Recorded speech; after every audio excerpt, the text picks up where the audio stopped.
রাজ্যপালের রিপোর্ট বিতর্ক। মুর্শিদাবাদে অশান্তি, পরিস্থিতি খারাপের দিকে গেলে রাষ্ট্রপতি শাসনের সুপারিশ রাজ্যপালের। স্বরাষ্ট্র মন্ত্রকের রিপোর্ট রাজ্যপাল সিভি আনন্দ বোসের, আর এ নিয়ে তরজায় তৃণমূল বিজেপি।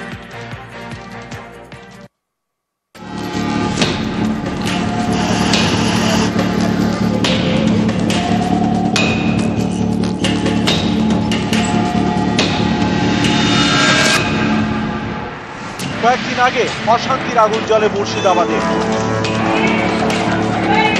মুর্শিদাবাদে অশান্তির ঘটনা নিয়ে স্বরাষ্ট্র মন্ত্রককে রিপোর্ট দিলেন রাজ্যপাল সিভি আনন্দ বোস।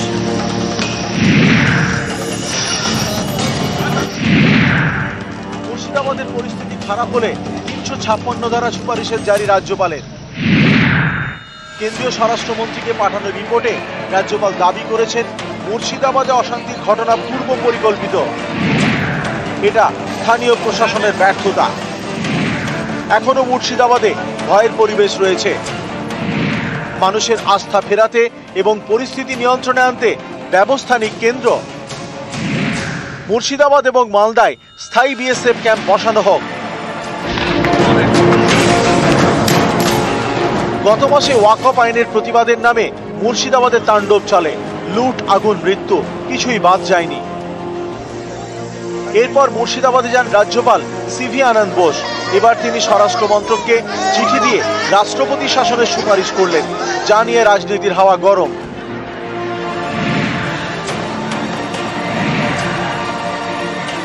রাজ্যপাল যে রিপোর্ট দিয়েছেন তিনি তার পলিটিক্যাল অ্যাসাইনমেন্ট জনিত কারণে রিপোর্টটা দিয়েছেন। সীমান্তবর্তী এলাকায় সীমান্ত রাখার দায়িত্ব তাদের স্বরাষ্ট্র মন্ত্রকের, বিএসএফ এর, যেটা দেখেন অমিত শাহ। রাজ্যপালের সুপারিশে থাকা উচিত ছিল যে বিএসএফ কে, যারা নিজেদের দায়িত্ব সীমান্ত রেখা থেকে 15 কিলোমিটারের বদলে 50 কিলোমিটার করে নিয়েছে, তাদের সঠিক দায়িত্ব পালন করতে হবে। সেই সুপারিশের বদলে বিজেপিকে খুশি করার মতো একটা সুপারিশের ইঙ্গিত কি ইঙ্গিত, যদি কিন্তু এইসব লাগিয়ে এটা একটা রাজনৈতিক পত্র উদ্দেশ্য প্রণোদিত ভাবে লেখা। প্রথমত বলে দিই, বিজেপি প্রথাগত নীতিগতভাবে ৩৫৬ জারি করে রাজ্য সরকার ভেঙে দেওয়ার নীতিতে বিশ্বাস করে না। বিজেপি জনগণের ৩৫৬ চায়। জনগণ ২৬-এ জয় জগন্নাথের নাম নিয়ে বিসর্জন দেবে এবং ওই সমুদ্রে বঙ্গোপসাগরে বিসর্জন দেবে। নিউজ 18 বাংলা। পাকিস্তানকে সবক শেখাতে কোমর বাঁধছে ভারত। ৩ বাহিনীকে ফ্রি হ্যান্ড দিয়েছেন প্রধানমন্ত্রী। বারবার হাই ভোল্টেজ বৈঠক, যে ছবি আমরা বারবার দেখাচ্ছি প্রধানমন্ত্রীর সঙ্গে, প্রধানমন্ত্রীর বাসভবনে হাই ভোল্টেজ বৈঠক, একের পর এক বৈঠক। জঙ্গিদের মদতদাতাদের ছাড়া হবে না, হুঁশিয়ারি নরেন্দ্র মোদীর। কারণ স্থলে, জলে, আকাশে শক্তি ঝালিয়ে নিচ্ছে ভারতীয় সেনা। ৩ বাহিনীর প্রধানের সঙ্গে একাধিকবার বৈঠক নরেন্দ্র মোদীর। পেহেলগাঁওয়ের বদলা নিতে জোর প্রস্তুতি। ঠিক কি প্রস্তুতি নেওয়া হচ্ছে ভারতের তরফে, সরাসরি চলে যাব আমার সঙ্গে আমার প্রতিনিধি মৈত্রেয়ী ভট্টাচার্য রয়েছে। মৈত্রেয়ীর সঙ্গে কথা বলবো। মৈত্রেয়ী, আমরা তো দেখতেই পাচ্ছি একাধিক হাই ভোল্টেজ বৈঠক প্রধানমন্ত্রী তিনি করছেন। অন্যদিকে 3 বাহিনীকেই ফ্রি হ্যান্ড বলেই দিয়েছেন আগে প্রধানমন্ত্রী। অর্থাৎ যুদ্ধ তো এইভাবে হয় না, একটা প্রস্তুতি থাকে। সেই প্রস্তুতির এখনো পর্যন্ত কি কি আপডেট, কি কি তথ্য উঠে আসছে মৈত্রেয়ী?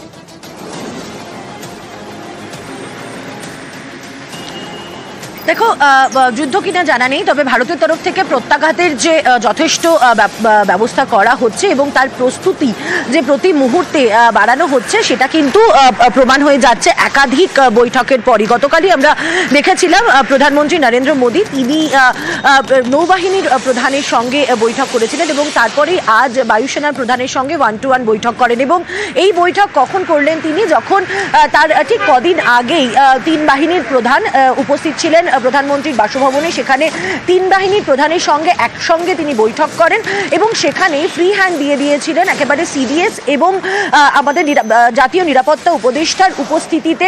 যখন 3 বাহিনীকে একেবারে ফ্রি হ্যান্ড দিয়ে দেওয়া হয়েছিল, তারপরেই কিন্তু এই পরপর 2টি বৈঠকের ফলে যেটা বোঝাই যাচ্ছে এবং বিভিন্ন সূত্র থেকেও আমরা যেটা জানতে পারছি যে প্রত্যেকটি বাহিনী কতটা প্রস্তুত রয়েছে তার একেবারে হাতে গরম রিপোর্ট প্রধানমন্ত্রী নিজে নিতে চাইছেন এবং তাই জন্যই দফায় দফায় তিনি তিন বাহিনীর প্রধানদের সঙ্গে আলাদা আলাদা করে তিনি বৈঠক করছেন এবং ইতিমধ্যেই দুটি বৈঠক আমরা দেখে নিয়েছি। গতকাল নৌবাহিনীর প্রধানের সঙ্গে বৈঠক হয়েছে এবং আজকে বিমান বাহিনীর প্রধানের সঙ্গে।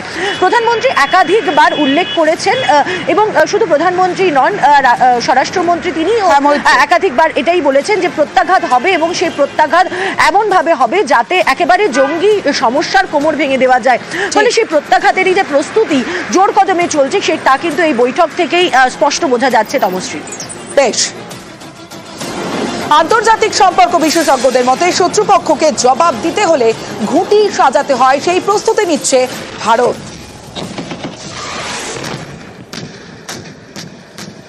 রিটেলিয়েট করতে গেলে আমাদের যেগুলো করা দরকার একটু তো সময় লাগবে, তবে এইটুকু নিশ্চিত যে এই ২৬ জনের মৃত্যুর বদলা কিন্তু ভারত নেবেই।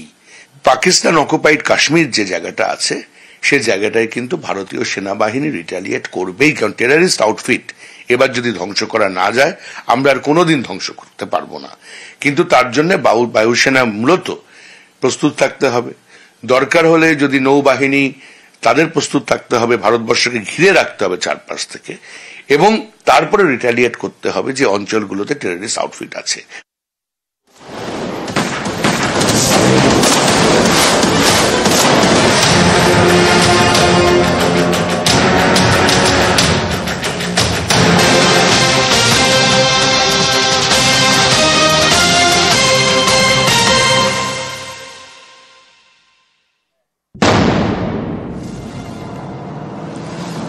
প্রত্যাঘাতের ভয়, বড় ভয়।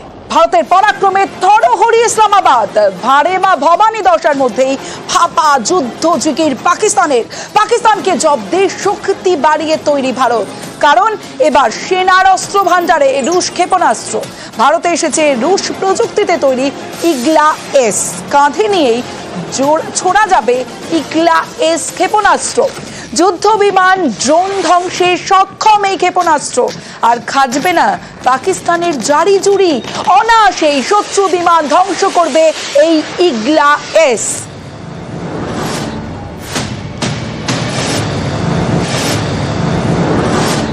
ইগলা মিসাইলটা আমাদের কাছে আগেও ছিল, এখন একটা নতুন ভার্সন যেটা ইগলা 3, এটা শোল্ডার ফায়ার্ড এবং যে কোনো ম্যানপ্যাক বেসিসে এগুলো চলে এবং সেটা সারফেস টু এয়ার মিসাইল, যে এয়ারক্রাফট, লো ফ্লাইং এয়ারক্রাফট, হেলিকপ্টার এগুলোকে অ্যাড্রেস করার জন্য এটা খুবই এফেক্টিভ মিসাইল। আমাদের যদি এয়ার অ্যাটাক আসে তো গ্রাউন্ড লেভেলে এইগুলোর খুব বড় একটা রোল প্লে করবে।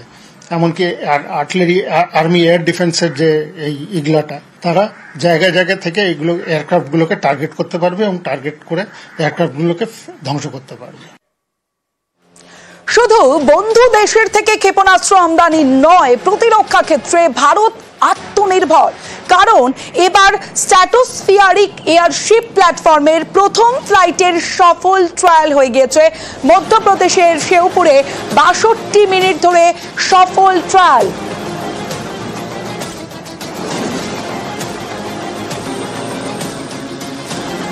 আমার সঙ্গে আমার প্রতিনিধি মৈত্রেয়ী রয়েছে, মৈত্রেয়ীর সঙ্গে কথা বলবো। স্ট্র্যাটোস্ফিয়ারিক এয়ারশিপ কি কাজ করবে এই বিষয়টা তোমার কাছে জানতে চাইবো মৈত্রেয়ী।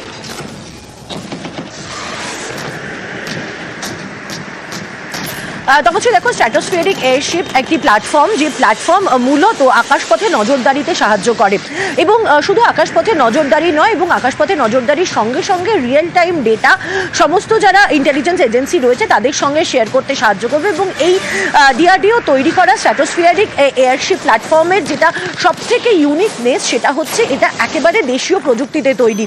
এবং এই প্ল্যাটফর্ম এর আগে বিশ্বের অন্যান্য একেবারে খুব হাতে গোনা কিছু দেশের কাছে এই প্রযুক্তি এই মুহূর্তে রয়েছে এবং সেখানে ভারত এবার যুক্ত হলো, যার ফলে প্রযুক্তিগত দিক থেকে, বিশেষত প্রতিরক্ষার ক্ষেত্রে ব্যবহৃত হওয়া প্রযুক্তির দিক থেকে ভারত আরো কিছুটা এগিয়ে গেল এই নয়া প্ল্যাটফর্মের পরীক্ষা সফল হওয়ার ফলে।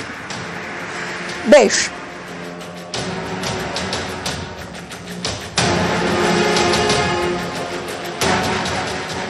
এটা মেন উদ্দেশ্য হচ্ছে একটা এয়ারবোর্ন সিস্টেম, প্রায় 17 কিলোমিটার উঁচু জায়গায় এটা একটা প্ল্যাটফর্ম থাকবে। আর সেখান থেকে various emissions, electronic emissions, radar signatures, এগুলো সব ওরা ক্যাপচার করতে পারবে। Step in the right direction, use হয়ে যাবে অপারেশনাল ক্যাপাবিলিটি আমাদের সেনাবাহিনীর প্রস্তুতিটাও এটা ইউজফুল কন্ট্রিবিউশন হবে, আর আমাদের সেনাবাহিনীর শক্তিটা আরো বেড়ে যাবে।